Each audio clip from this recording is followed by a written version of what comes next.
And you wish upon a star, makes no difference who you are. Each week as you enter this timeless land, one of these many worlds will open to you. Frontierland. Tall tales and true from the legendary past.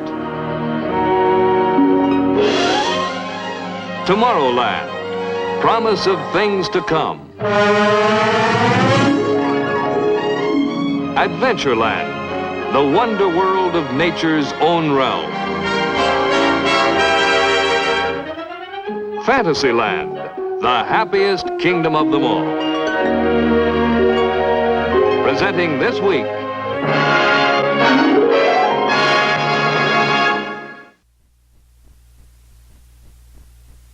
at Disneyland Park, the realm devoted to things of the future is called Tomorrowland. One of the popular attractions here is our simulated rocket trip around the moon. After entering the Disneyland spaceport, visitors may experience the thrills that space travelers of the future will encounter when rocket trips to the moon become a daily routine. However, scientists tell us that it will be many years before space travel becomes a reality. After consulting with the scientists, our artists and studio technicians have prepared a factual picture of how the coming conquest of the moon will be accomplished. Here to tell you about it is Director Ward Kimball. When we hear the exciting news of how the rocket scientists of today are preparing for tomorrow's trip to the moon, we must remember that such a trip has long been the dream of many men since history began. But before we consider the scientific plans for a trip to the moon, let us first show you, as sort of a prologue, the results of our research into the legends and facts and foibles, superstitions of man and the moon. Roll the moon sequence, please. This is the moon. It shines over the great cities. It illuminates the countryside, and its reflection shimmers on lakes and oceans. This is the moon that saw life begin on Earth millions of years ago.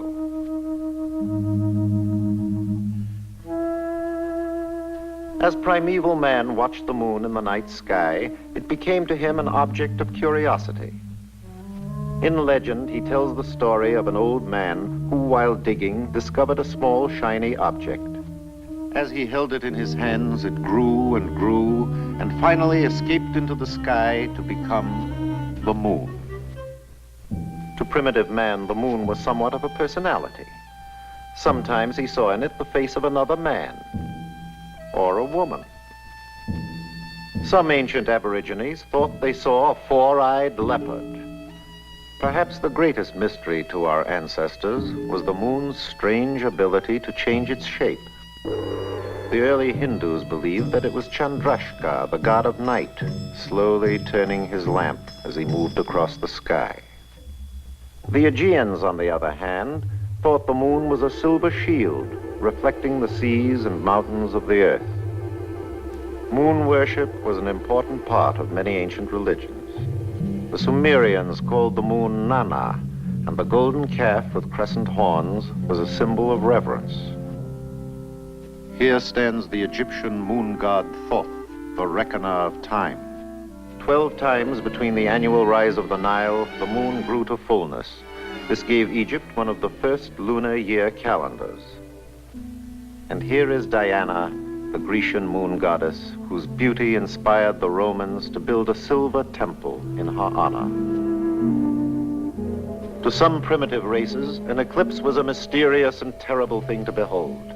They believed a giant serpent was devouring the sun's light, so they danced and made great noises to frighten the moon beast away. And he would go away. The first book devoted completely to the moon was a parchment by Plutarch. He said the moon was simply a smaller Earth, but unlike the Earth, its inhabitants were demons. These words of Plutarch inspired one Lucian of Samosata to record what was perhaps the first science fiction story.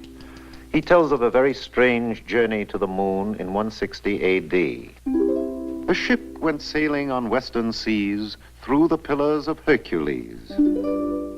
She sailed through a realm as dark as night, pursuing her course of lunar flight. The Moon King held his hand aloft and cried to far and near, "Begone, ye earthling creatures bold, there are no women here." There followed upon the face of the earth a period called the Dark Ages. For centuries, the light of knowledge was extinguished, and only a fleeting mention of the moon was made. Moon.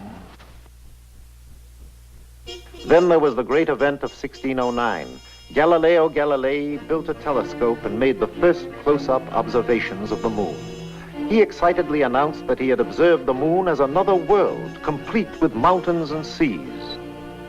When the astronomer-mathematician Johannes Kepler heard of Galileo's startling observations, he immediately set to work on a book about the moon called Somnium, or Sleep.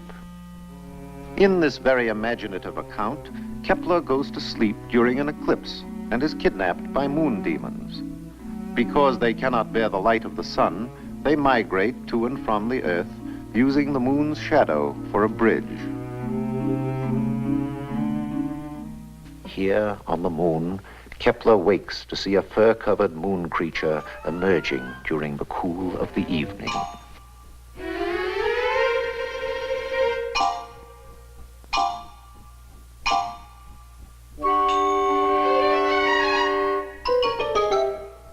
Amazing. Kepler's experience inspired the English bishop Francis Godwin to write a book called The Man in the Moon. His hero is a Spanish gentleman exiled on St. Helena, who escapes by building a contraption that harnesses the efforts of large swan-like birds. He realizes too late that these birds are of a rare type that migrate all the way to the moon. However, the trip is interesting, and he finds that the moon's inhabitants vary in size according to their rank.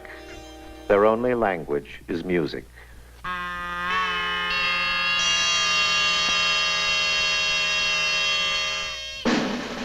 A few years later, the flamboyant Cyrano de Bergerac makes comments on the possibility of traveling to the moon. His close friends scoff at the idea. This drives Cyrano to prove his point by writing a unique science fiction moon trip. His own personal device for getting to the moon is a string of bottles containing dew. Anyone knows that as the sun rises, so does the morning dew, and so does Cyrano.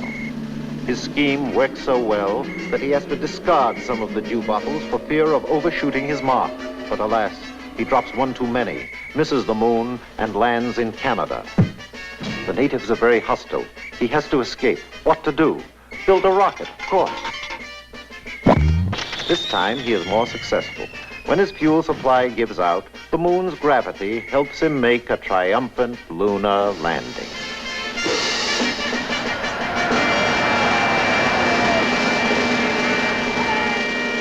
In 1835, a sensational news report appeared in the New York Sun. Sir John Herschel, noted astronomer, had discovered life on the moon. The account stated that Sir John, aided by a powerful new telescope, was able to study the moon from a distance of 50 feet.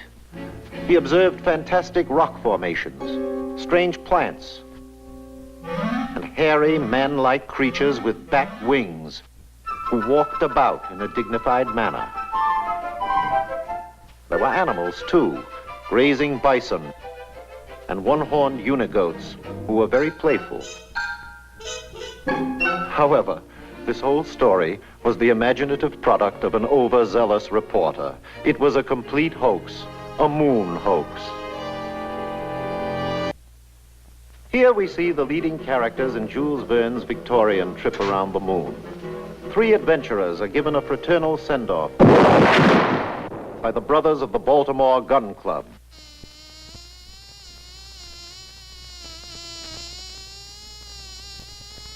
After a very hazardous trip, the daring spacemen are given a hearty reception by the brothers of the Baltimore Gun Club.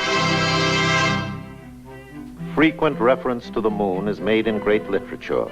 Shakespearean societies have long delighted in such lunar lyrics as Romeo, "Arise, fair sun, and kill the envious moon."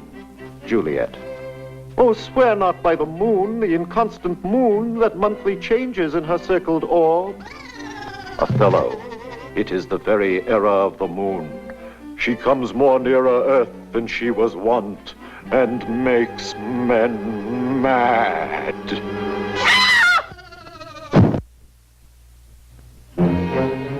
The moon is the source of many odd beliefs and superstitions. One of the oldest sayings is that the moon is made of green cheese, or that it is the resting place for all articles lost on Earth. It is said, if a man sees a new moon through a window, misfortune will befall him. Or if he cuts his hair under a new moon, it will grow back too fast.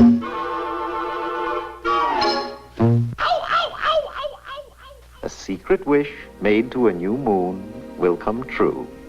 But it is unlucky to see the new moon over the right shoulder. A new moon is the time to begin things. This is a good time to get married, to build a house, and move into it. Caesar once said that the dark of the moon is the best time to start a battle.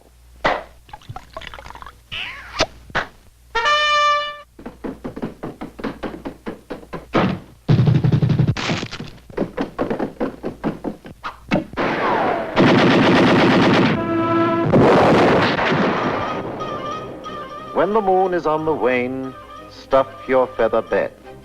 Wash your linen, mow your grass, cut your timber. Some farmers believe that the moon governs the planting of crops. They say that root-type crops should be planted during the dark of the moon, while the light of the full moon is the best time to plant the crops that grow above the ground. Also, medicines and tonics are said to be more efficient if taken during the full moon. In autumn, the full moon is the harvest moon. If the moon is a silver shield, be not afraid to reap your fields. But if she rises haloed round, soon we'll tread on deluged ground. Pale moon doth rain, red moon doth blow, white moon doth neither rain nor snow.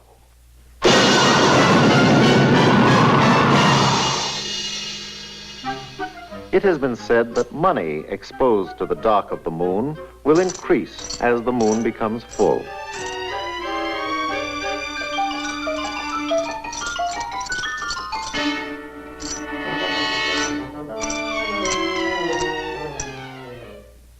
Some even believe that the left hind foot of a rabbit procured in a graveyard during the dark of the moon will bring good luck.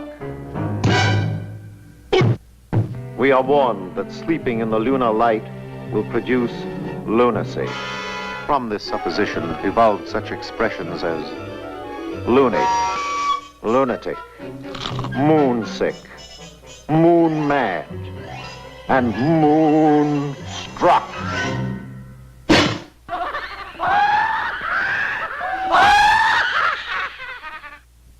Little children love nursery rhymes, particularly verses about the moon. The man in the moon came down too soon and asked his way to Morridge. He went to the south and burned his mouth to suffering cold peach porridge. Hey, diddle, diddle, the cat in the fiddle. The cow jumped over the moon. The little dog laughed to see such sport, and the geese ran away with the squirrel. I see the moon, and the moon sees me. God bless the moon, and God bless me.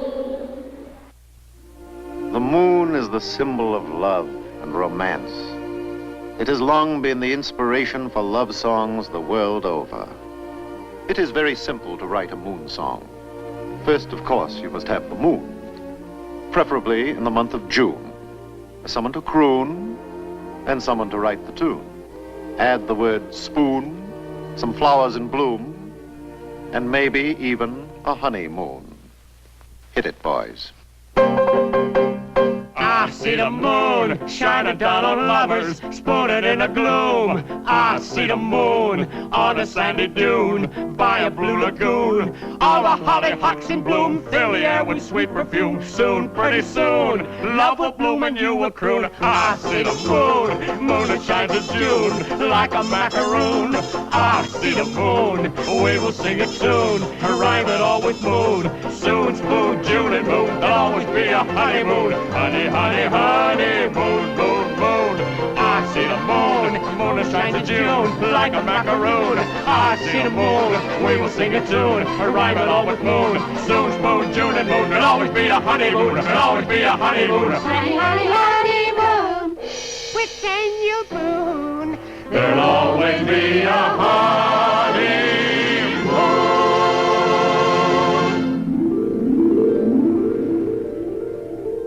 This, then, is the moon. Like a flower in heaven's high bower, with silent delight sits and smiles on the night.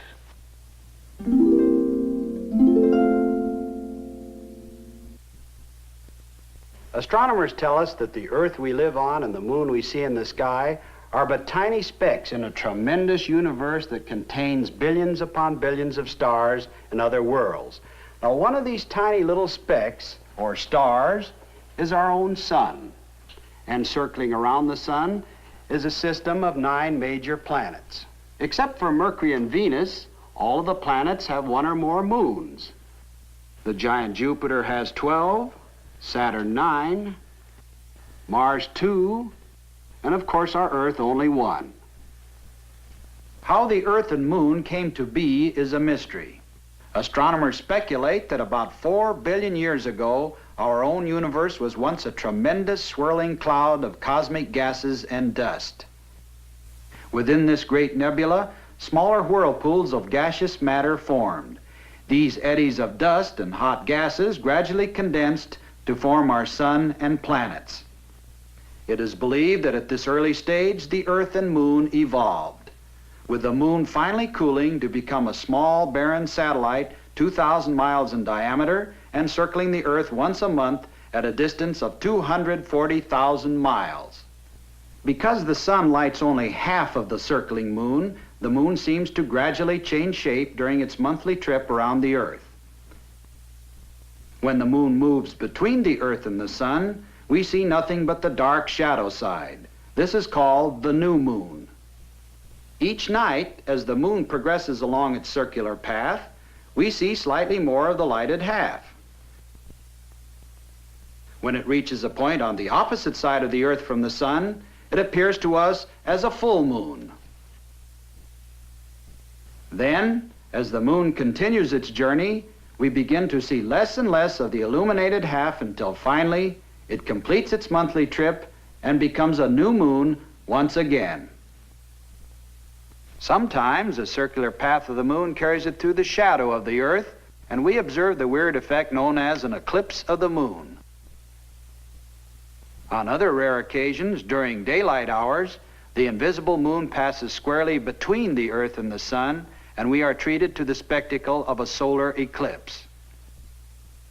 Evidence of the moon's influence on our daily lives is here demonstrated. The gravitational pull the moon exerts on the oceans of our Earth causes daily high and low tides around the world. These various movements of our moon through the sky have been observed and predicted for centuries. Today, with the help of modern telescopes and cameras, we are able to get a close-up view of the very unusual details on the moon's surface. The prominent dark areas we see even without a telescope are large, flat plains surrounded by mountain ranges and craters. Some of the rugged mountain peaks rise straight up to 35,000 feet.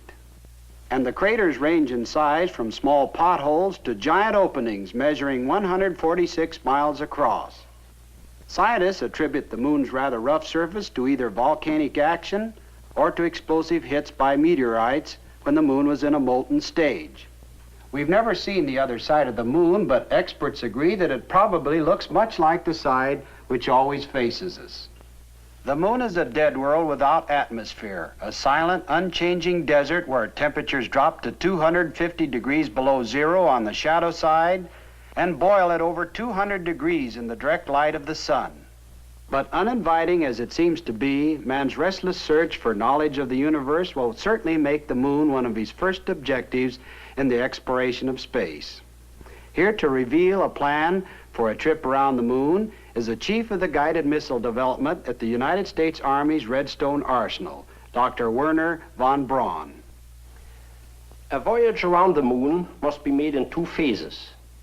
A rocket ship taking off from the Earth's surface will use almost all the fuel it can carry just to attain a speed great enough to balance the pull of gravity. Unpowered, it will then keep circling the Earth in an orbit outside of the atmosphere. This is the first phase. However, if we can refuel the ship in this orbit with fuel brought up by cargo rocket ships, it can set out on the second phase, the trip around the moon and back. To facilitate this refueling operation, we will establish an advanced base in the orbit, 1,000 miles above the Earth. This advanced base, or space station, will be headquarters for the final ascent to the moon. Our space satellite will have the shape of a wheel, measuring 200 feet across. Its outside rim will contain living and working quarters for a crew of 50 men. Just below the radio and radar antenna is the atomic reactor. Its heat will be used to drive a turbo generator, which supplies the station with electricity. Access to the station will be through an airlock in the hub. The three large spokes are elevator shafts, and the small pipes are used as condensers for the turbo generator and the air conditioning plant. The entire wheel will slowly rotate at 3 revolutions per minute. The resulting centrifugal force will produce an artificial gravity for the men in the rim. Notice that the floors are placed so that the men stand with their heads toward the hub.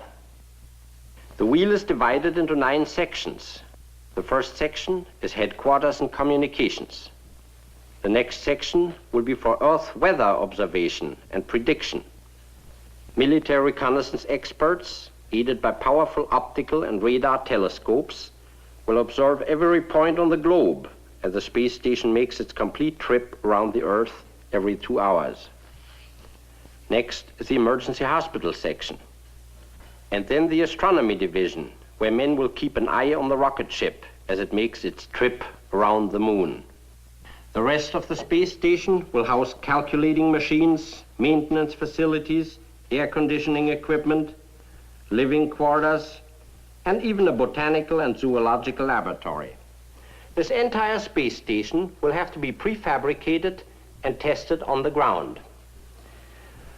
After dismantling, it will be transported in pieces up to the orbit.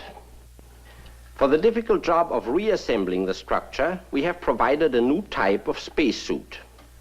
Using gyros and 2 small rocket motors, the operator can tilt and move in any direction. Located outside will be 7 remotely controlled mechanical arms, each a specialized tool. By rotating himself within the spacesuit, the operator can use any of the arms for the variety of tasks in assembling the space station. When the day arrives for construction to begin, the thousands of parts for the space station will be transported to the orbit by our multi-stage rockets. We merely replace the winged passenger section with a simple cargo carrying nose. These cargo ships will be unmanned. A passenger rocket, 1,075 miles above the Earth, will guide each of the 12 approaching cargo rockets to their rendezvous in the orbit. This ship, which circles the Earth every 2 hours, will be the command post until after the space station is finished. On the ground, the first of the cargo rockets is ready for takeoff. When the guide ship reaches the correct position in the orbit, the cargo rocket is fired. While its motors are firing, the cargo rocket is controlled by an automatic pilot, like a guided missile. Up in space, the blast-off is observed with the aid of optical instruments. In the guide ship, the navigator locks his tracking radar on the rising cargo rocket. At about 24 miles altitude, the first stage breaks away and the second stage motors fire. 2 minutes later, the cargo head blasts away from the second stage and continues firing until its speed reaches 18,468 miles per hour. Automatically, the motor cuts off. Now, with the aid of remote controls, the navigator rotates the rising cargo rocket so that when it arrives later in the orbit, it will line up with the guide ship. Here, at 1,075 miles up, follows the most precise maneuver of the entire operation. The motor of the cargo rocket is fired again until its speed and course exactly match that of the guide ship. Radar remote control will enable this maneuver to be performed with a high degree of accuracy. 56 minutes have now elapsed since takeoff. The cargo ship is floating in space, 2,000 feet ahead of the guide ship. 2 crew members make their way to the cargo head to begin the unloading operation. First, the motor and tanks are detached. Then 2 bottle-type construction suits are removed from the hull. When fitted in the airlock, each of these construction suits will receive an operator.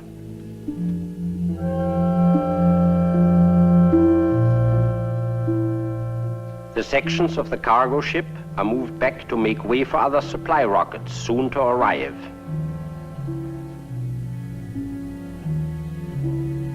Construction of the space wheel now begins. The sides of the cargo nose are mechanically separated. Built-in tanks of compressed air inflate this large plastic inner section of the hub. Thin metal plates are immediately clamped on the outside to protect it from meteors. The first workday in space draws to a close. Every 24 hours, another cargo rocket will arrive in the orbit. When the airlock is attached, the pressurized hub section can be used as temporary quarters for eating and sleeping. Each succeeding load is carefully scheduled so that the parts of the station can be assembled in correct order. Nylon ropes prevent the parts from slowly drifting away. Next, the atomic reactor is installed. The wheel begins to take shape now as the 3 main spokes and rim sections are joined together. Condenser pipes are fitted next, so that the atomic reactor may be put in operation. Even though there's no apparent motion, everything in the orbit is hurtling around the Earth at 16,000 miles per hour. The shell of the station is completed. Now comes the delicate task of installing instruments and the multitude of equipment inside. Finally, 2 small rocket motors on the rim, blasting for a few seconds, will set the wheel in permanent motion to revolve 3 times a minute. As life on the station settles down to routine, the large reflecting telescopes will begin their work. These giant eyes relay pictures to television screens inside the station. One telescope photographs the surface of the Earth. Another keeps a constant watch on the Earth's weather, while the third is trained on our next objective, the moon.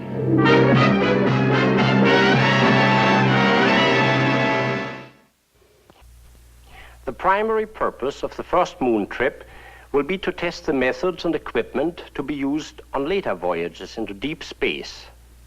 It will be essentially a scouting trip around the moon, and no landing will be attempted. To understand the plan of the trip, let us use this model. Here is the Earth with the moon circling around it. Since the first half of the trip will take 5 days, we must aim the ship well ahead of the moon so that they both arrive at about the same point in space at the same time. Here we have a scale drawing of the Earth with the moon 240,000 miles away. This is the elliptical path which our rocket ship will follow, going out and coming back. For the rocket to leave the orbit of the space station, its speed will have to be increased by firing the rocket for a brief period of 10 minutes. The ship will then coast for 5 days. The Earth's gravity begins to slow the rocket down until 121 hours later, at a point within 60 miles of the moon's surface, it will begin to fall back toward the Earth. Gradually picking up speed, it will take another 5 days to coast back to the space station. This model will show you how our future moon rocket ship might be designed. It will be 53 feet in length, has no wings or tail surfaces, because it will be assembled and operated only in the vacuum of space. For the hull of the ship, we are adapting the cabin section of one of the Earth to Space Station passenger rockets. To the nose, we have added a small atomic reactor, which will drive a steam turbine and furnish electricity for the ship's instruments. This shield will protect the crew members from dangerous radiation. The ship's crew of 4 men will be placed 2 in the front and 2 back here. This is the directional radio radar antenna. Located underneath is the airlock for a spacesuit. The suit can be entered from inside the ship. Clustered around the rear of the ship are the 7 extra fuel tanks filled with hydrazine and nitric acid. All but the centrally located tank will be released when empty near the end of the return trip to cut down on dead weight. Even though we now have the theoretical knowledge to make a trip to the moon, it will be many years yet before our plans can fully materialize. However, let us imagine for a moment that the many problems have been solved and that after completing our space station, we are ready to begin our first voyage around the moon. Ladies and gentlemen, through a worldwide network of radio and television, we are bringing you an on-the-spot account of the first expedition around the moon. Here at Space Station number 1, 1,000 miles above the Earth, the final preparations have all been made. Except for the time the rocket is on the other side of the moon, our radio and that of the station will be in constant communication with the ship during the 10-day voyage. As the moon ship stands by, the all-important pressurized spacesuit enters the rocket's airlock for the last time. During the trip, it'll be used only in the case of emergency. The captain is the last man to come aboard. He will direct the entire expedition from his position at the front of the ship.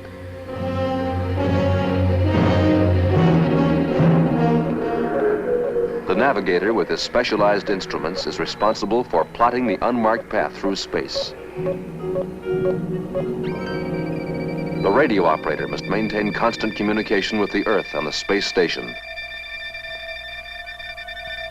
Finally, the rocket ship's motor and other mechanical functions will be the responsibility of the engineer. After final instrument check, the ship's crew lock themselves in position for the blastoff. Now, only minutes remain until firing time.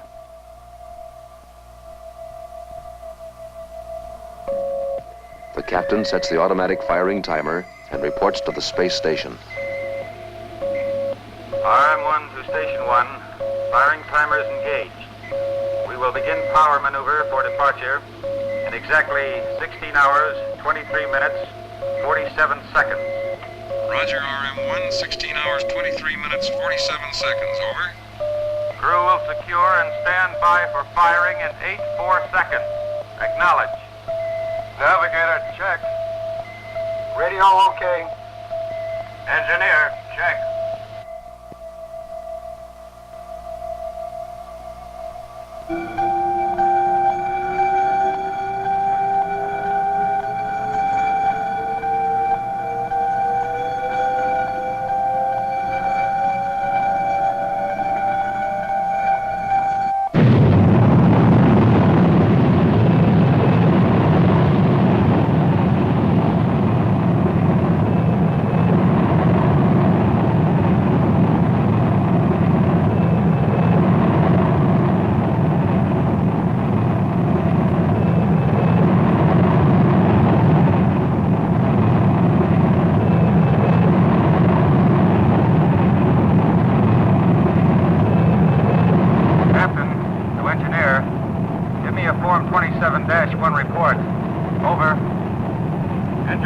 Captain. Motor pressure 447 psi, 3 low.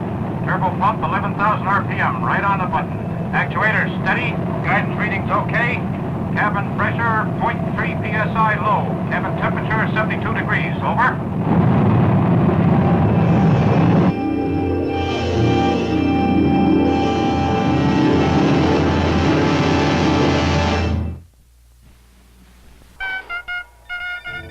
This is Station 1 calling RM1. Our radar telescopes have charted your firing time and course. Give us a voice report for instrument error check. Over. Well, we're on our way. Joe, how about another report? Our firing time was 10 minutes, 0.35 seconds. Cutoff velocity, 21,888 miles per hour. Cutoff altitude, 1,765.2 miles. 1.6 low. Okay. Now let's double check that star tracker with an optical and radar fix. Right.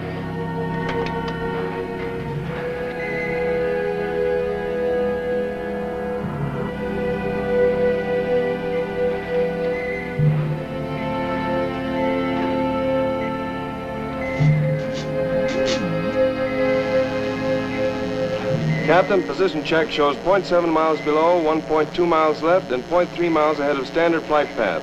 We have only a 0.03% error in azimuth reading. Sounds good.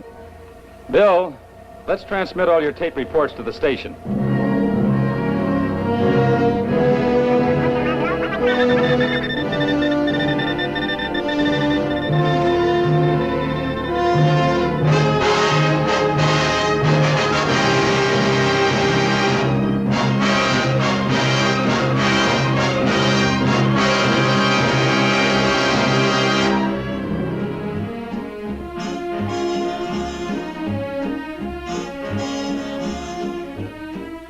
Gentlemen, we are interrupting our program to give you the following message. Moonship RM1, which left the space station a little over 51 hours ago, reports a distance of 169,000 miles from the Earth. The ship is traveling at 9,400 miles per hour, and deviations from the intended flight path have been so small that the captain reports no corrective power maneuver has been necessary as yet. We are happy to report all the crew are in good condition.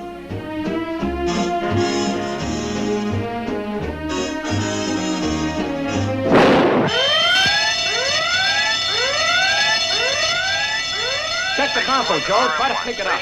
Bill, is your electrical system working? Emergency condition. Repeat. Verify. Over. Meteor hit, number 2 nitric acid tank.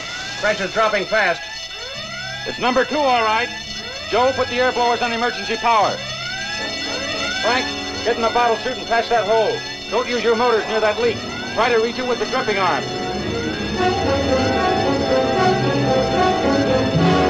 Station 1 to RM1. Station 1 to RM1. Our instruments indicate emergency condition. Verify. Repeat. Verify. Over.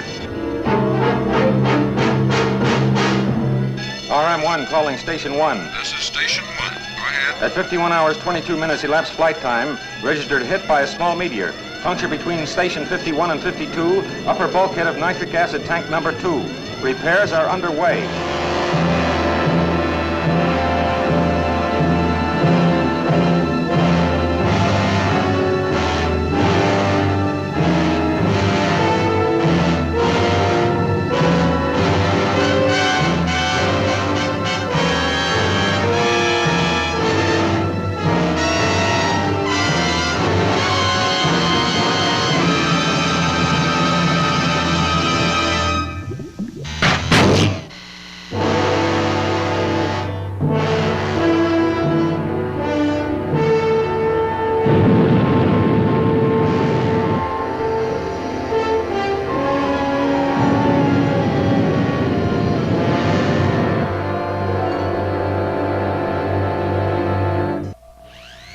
RM1 to Station 1. This is Station 1. Go ahead.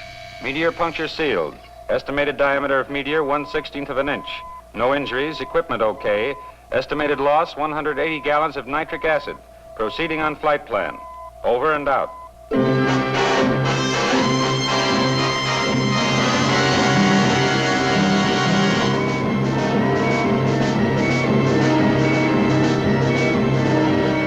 Station 1, this is RM1. At 110 hours, we are beginning measurements at rim of the moon for accurate position fixes. We are now picking up the unknown side of the moon. Bill, give me an altitude reading. Okay.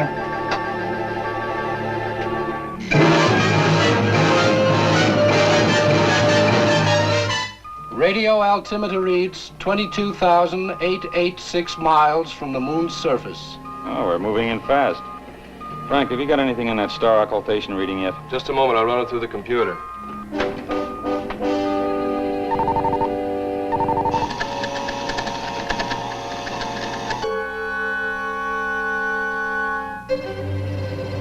Captain, we're approaching the moon on ellipse 29. Course indicates collision with moon at 1:20 hours 56 minutes. Correction tape 340 must be used at 1:16 hours.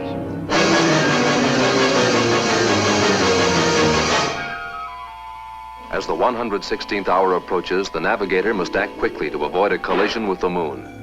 He starts the tape selector, which will automatically correct the rocket's course by firing the motors for a precise number of seconds.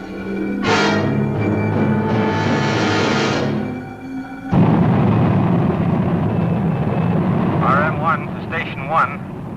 At 116 hours, conducting power maneuver on correction tape 340. Out.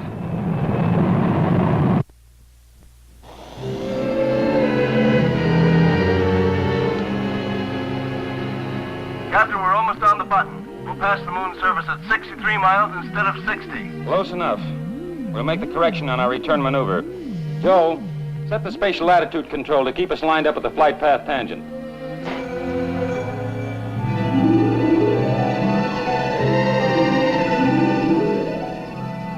Stand by for observation schedule 17. Station 1 to RM1. We acknowledge observation schedule 17. Checklist as follows. Green filter 93-B on electronic camera on upper astrodome. Use magnetic color tape on station 3, lower astrodome. Run 180-degree graph through contour mapper. Over. The next few hours will constitute the most important phase of the trip. The moon is sweeping past the ship at great speed, and in the brief span of about 3 hours, all close-up observations of its unknown surface must be completed.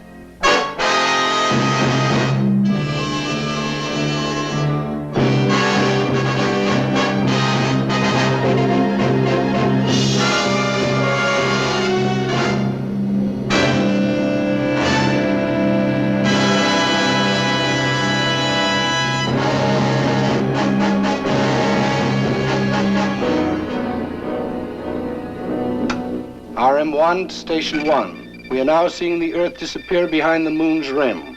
This will be our last radio message until you see us on the other side. Roger, RM1. Good luck.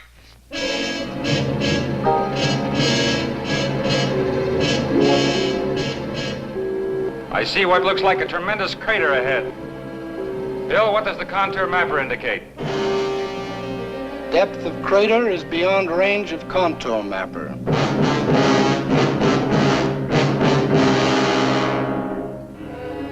We'll reach the day and night terminator in 5 minutes. Frank, arm your flares and stand by to fire when I give the signal.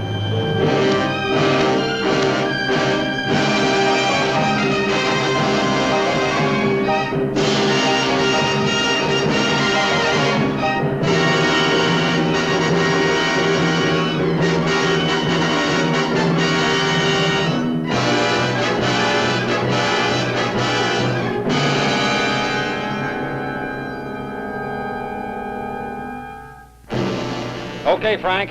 Fire your flares at 3-minute intervals.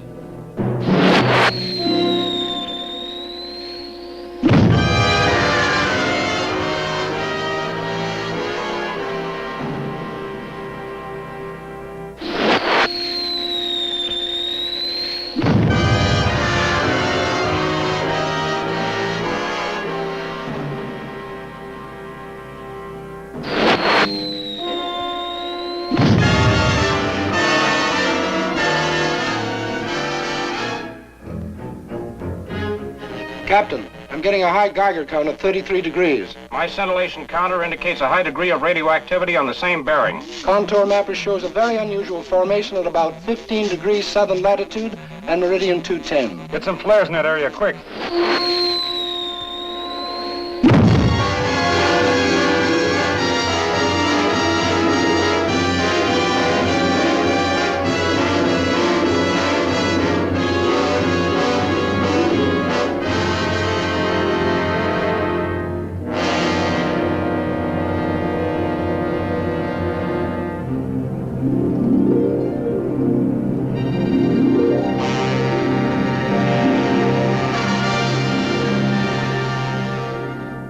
to Station 1. Do you read us? Over. Roger, RM1, we read you weak but clear. Over. At 123 hours, we are observing the Earth emerging from behind the moon. We will leave moon shadow at 124 hours, 14 minutes. Our ETA in orbit is 241 hours, 27 minutes. After 3 hours of total darkness, the ship breaks from the moon shadow into the glaring sunlight to continue on its 5-day return trip. The irresistible power of the Earth's gravity has now changed the rocket's direction and is pulling it with ever-increasing speed back to the space station.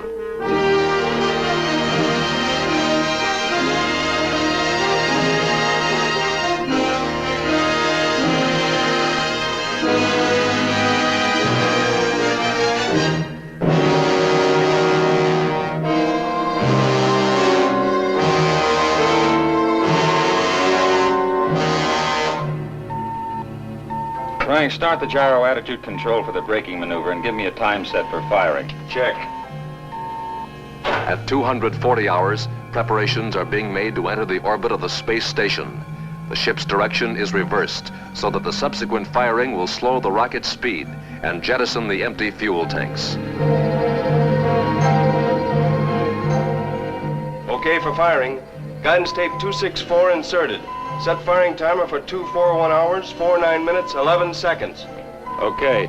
Joe, set the tank release and report.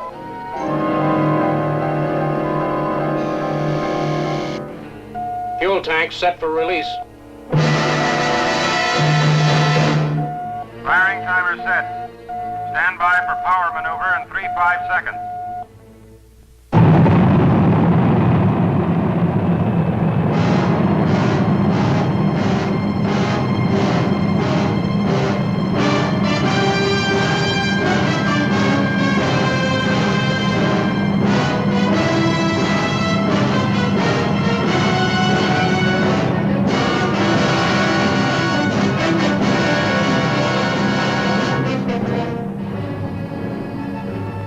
Ladies and gentlemen, you have just witnessed the first successful voyage into interplanetary space.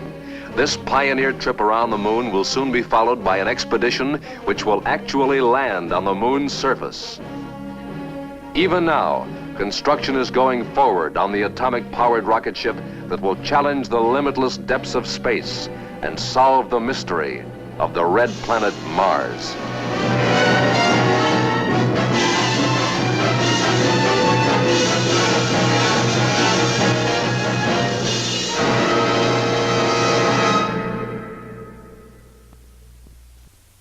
Next week, our show will come to you from Fantasyland, and we will present our version of Charles Major's romantic novel, When Knighthood Was in Flower. Here now are a few highlights from that show. Next week, from Fantasyland, Walt Disney invites you to witness the supreme spectacle of a fabulous era burst into life. It's an authentic chapter from the adventure-filled annals of history, When Knighthood Was in Flower, starring Glynis Johns as the beautiful Mary Tudor, and Richard Todd as Charles Brandon, a soldier of fortune. Meet James Robertson Justice, whose portrayal of the swashbuckling Henry VIII explodes on the screen in one of the century's most memorable performances. I command you! You hear? Yes, brother dear. Are you coming? No, brother dear. Michael Gough as the treacherous Buckingham, England's deadliest swordsman. Witness one of the greatest love stories ever told, a romance that rocked both England and France when a commoner is forced to make love to a princess by her royal command. By royal command? And sovereign decree. Help me, Charles. My lady, I beg of you. Am I a statue on a pedestal?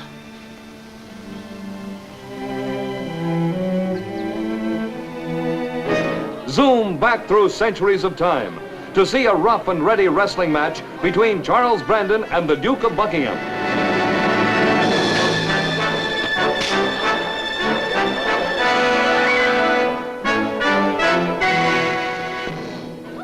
Be at the Princess Ball when the scandalous La Volta dance shocks the Queen and is the King's delight.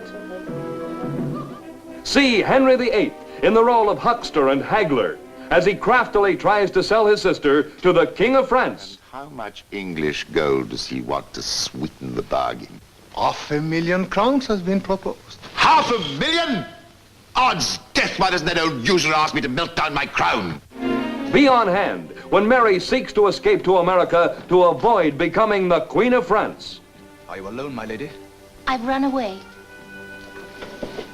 You must be mad. A princess cannot run away. How many hours of grace do you think you'll have before the king's officers catch up with you? No one saw me leave, not even Lady Margaret. And long before I can be apprehended, you and I will be on our way to the New World. Here is all the pomp and pageantry that makes history books come alive. A factual story 3 years in the making. The golden age of chivalry lives again next week when Walt Disney presents When Knighthood Was in Flower.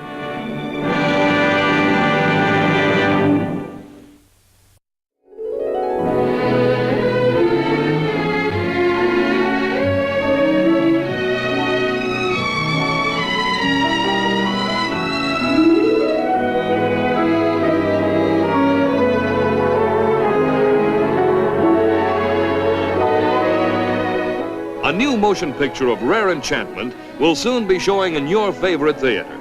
It is Walt Disney's The Littlest Outlaw. It's a story of courage, of adventure, a story of unusual charm. It's Walt Disney's The Littlest Outlaw. Feature length, Technicolor, soon.